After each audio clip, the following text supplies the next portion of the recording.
Late in the evening of December 18, 2022, Natalie McNally, who was 15 weeks pregnant, was probably spending a pre-Christmas night relaxing in front of her decorated tree, watching TV, and scrolling through social media. Earlier that evening, her Twitter profile showed she'd liked a tweet posted by her very new partner advertising his live stream of GTA Vice City, which was to happen later that day. Natalie was excited to become a first-time mother. Being the only daughter of Noel and Bernie and with 3 older brothers, soon-to-be uncles, the new McNally baby was surely to be doted on and showered with love, just as Natalie was. She had a close-knit family and wasn't worried at all. Everyone was excited to meet the newest addition to the McNally family. However, on the morning of December 19th, 2022, all that excitement was cruelly stripped from the McNally family when they got the call to tell them their precious daughter and her unborn son, Dean, had been murdered overnight, likely around 9 p.m. on December 18th. Natalie's distraught boyfriend, Stephen McCullough, also 32, found her the next morning and called the police, who quickly arrested him as a suspect in Natalie's murder.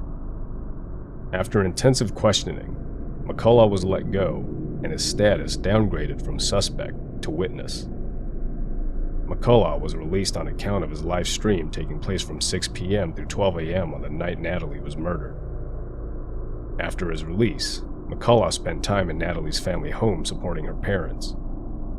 Police went on to arrest and then conditionally release a 46-year-old man and a second 32-year-old man, but after that, police seemed to have run out of suspects and released numerous appeals with an award of 20,000 euros offered for information leading to an arrest in the case. 6 weeks after Natalie's murder, forensic computer analysts discovered that the live stream was in fact pre-recorded several days prior to the date on which it was broadcast to YouTube. This completely destroyed McCullough's alibi, leading police to believe this live stream was orchestrated to divert suspicion away from him. McCullough claims at the beginning of the stream he will not be able to interact with the live chat, something very odd for a YouTuber, due to technical issues, and emphasizes the quote, fact the stream is live more than a few times throughout the 6-hour stream. When questioned, McCullough admitted he had pre-recorded the stream, but was home alone drinking and fell asleep on the night Natalie was murdered, so he didn't leave his house. McCullough's phone activity was also investigated, and his phone was completely inactive during the time Natalie was killed, but became in use again around the time the stream ended. Again, something he puts down to his blacking out drunk during those hours and simply checking his phone when he woke up. As the police discovered this about the apparent live stream, CCTV footage had emerged of McCullough boarding a bus from Lisburn to Lurgan, the town Natalie lived in, and when handling his coins to pay onto the bus, McCullough removes a black glove to reveal a yellow marigold glove underneath. This glove would match the marigold glove fingerprint found in blood at the murder scene. After further analyzing McCullough's phone, police discover a 40-minute audio recording from inside Natalie's parents' home. When police questioned the parents about this visit, they told police McCullough had come to visit them, and after he left, he returned 40 minutes later, claiming he had forgotten his phone. Police believe McCullough purposely left the phone there secretly recording to try and figure out if the family were suspicious of him or not. McCullough has formally been charged with Natalie's murder and is due to appear in court again at the end of February.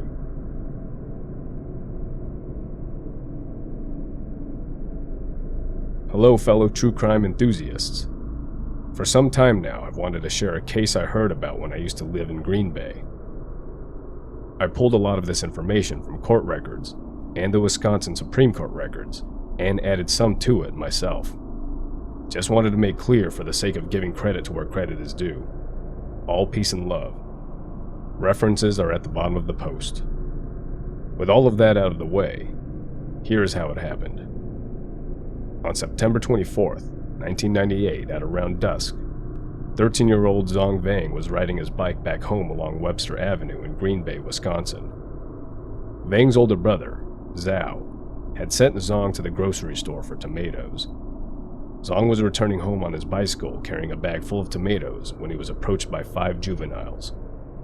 14-year-old Omer Ninham, 13-year-old Richard Crapo, 13-year-old Jeffrey P., 14-year-old Amanda G., and 14-year-old Christian J.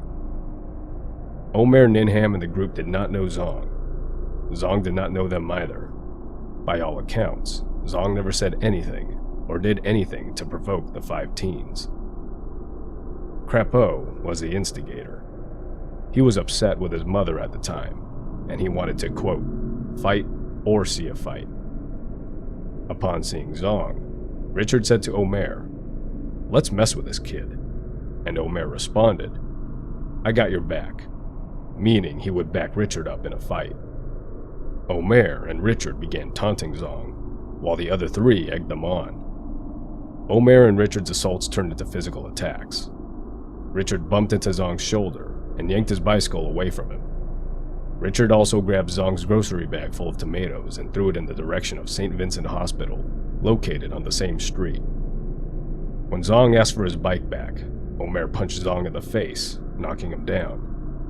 Zong got up and began running towards the St. Vincent Hospital parking ramp.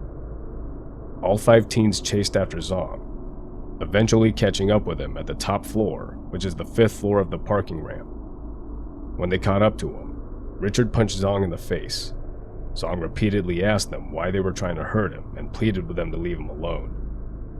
Instead, Omer and Richard began pushing Zong back and forth, in a game Jeffrey P. would refer to as, quote, chicken. Omer punched Zong in the chest as he pushed him back and forth. Omer then pinned Zong by his wrist against the parking ramp's concrete wall.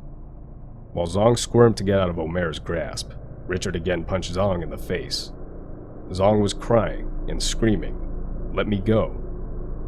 With Omer still hanging onto Zong by his wrist, Richard grabbed his ankles.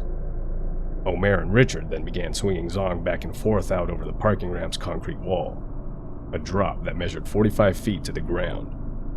Zong was crying and screaming, begging Omer and Richard not to drop him. Richard laughed and said to the group, "Wouldn't it be funny if he fell?"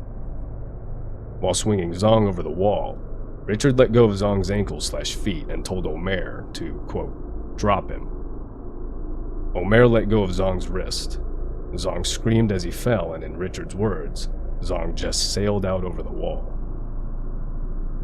At the same time this was happening, about 8 p.m., bystander Stephen Harali was in his vehicle exiting the St. Vincent Hospital parking ramp when he heard what sounded like a, quote, bag of cement hitting the pavement. Zong landed on his back on the parking ramp's paved exit lane, 12 feet from the base of the ramp. Rescue personnel, dispatched at 8:03 p.m., detected a faint pulse from Zong. Zong was then transported to St. Vincent Hospital, where physicians were unable to revive him. An autopsy revealed that Zong suffered a blunt impact to his head and trunk and died from craniocerebral trauma due to the fall from the height. Omer and Richard and the others with them never checked on Zong's condition and instead ran from the scene. Green Bay police were able to focus their investigation on the 5 individuals after Jeffrey P. and Amanda G. told relatives and the police that they knew who was responsible for Zong's death. In his statement to police, Jeffrey P. described how Omer stood for several seconds looking over the edge of the wall at Zong below. Omer then looked at Jeffrey P. and said, "Don't say nothing. Better not say shit." One lingering question about this case, even to this day, is why. This wasn't a suicide, and it wasn't an accident.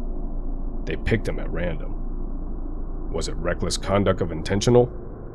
Prosecutors maintain that even if they did not intend to kill Zong, they knew that their actions were certain to cause death. Richard and Omer were both tried separately as adults.